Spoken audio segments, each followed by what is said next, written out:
السلام عليكم ورحمة الله وبركاته. عاملين ايه يا جماعة؟ النهاردة بقى هعمل لكم بطاطس بوريه تستاهل بقكم.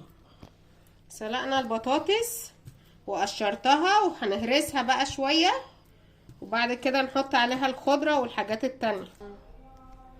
هنا جبنا 3 بصلات، وجبنا حبة لحمة على حسب الرغبة، يعني انت عايزاها قد ايه، و3 بيضات وملح وفلفل وكمون وبهارات، وهنا شوية بقدونس كده يعني حزمتين كده،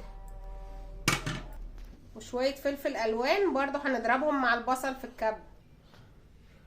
حطينا البصل اهو في الكبة وحطينا عليه حبة الفلفل. صلوا على النبي يا جماعة واشتركوا في القناة وفعلوا زر الجرس، وياريت تعملوا لايك عشان كل جديد ينزل لكم.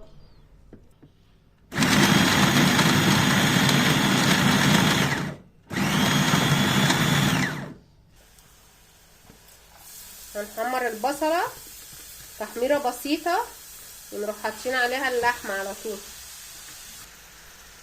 نسيح حتة سمنة عشان دي اللي هنحطها على البطاطس ونعملها بيها. هنحط شوية السمنة اللي سيحناهم على البطاطس،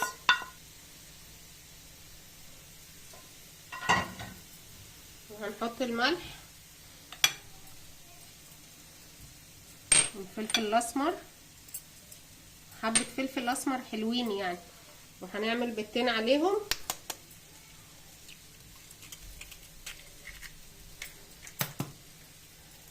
والبيضة التالتة دي هنحطها على وش الصينية، وحبة البقدونس بقى دول اللي بيخلوها روعة.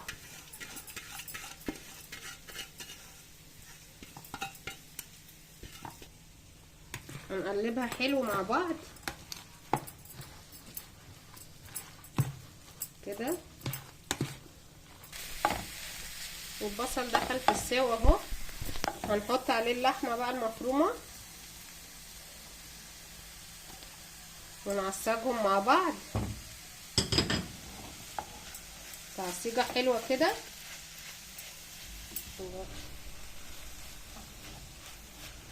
هنحط شوية ملح على اللحمة، شوية بهارات لحمة، شوية فلفل اسمر، كل حاجة معلقة يعني، ونقلب برضه لغاية ما تخش في السوا. اللحمة اهي خلاص استوت وبقت ريحتها جميلة من البهارات والحاجة. هنا بقى بنحط حتة سمنة في قعر الصينية، نحط البطاطس نصها من تحت كده، وبعدين نحط اللحمة المفرومة. حطينا الرق اللي تحت، هنحط عليه بقى اللحمة. بسم الله ما شاء الله يا جماعة على الريحة والجمال، والسمنة برضو مخليه البطاطس ريحتها روعة. نفرد اللحمة كده، بسم الله ما شاء الله. صلوا على النبي يا جماعة وياريت تعملوا لايك.